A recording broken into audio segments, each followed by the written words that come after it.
राधे राधे। तो 15 अगस्त आने वाली है, तो हम भी कान्हा जी के लिए 15 अगस्त के लिए ड्रेस तैयार करते हैं। तो इसके लिए हमने पहले 3 कपड़े की पट्टी ली।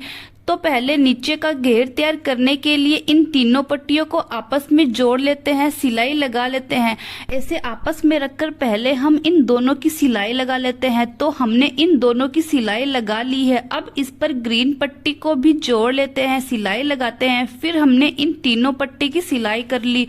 तो अब ये तिरंगे के आकार का बन गया। अब इससे घाघरा बनाने के लिए इसमें प्लेट्स डालते हैं। सारी प्लेट्स डालने के बाद कान्हा जी का घाघरा तैयार हो जाता है। अब ये देखो घाघरे की प्लेट्स तैयार हो गई है। अब घाघरे का नेफा लगाते हैं। नेफे को लगाते समय उसमें साथ ही डोरी डाल दी और नेफा लगा दिया। अब घाघरा तैयार है और अब 2 पट्टी साथ में लेके सिलाई लगा लेते हैं और ऐसे करके दोनों साइडों की पट्टियां तैयार कर लेते हैं।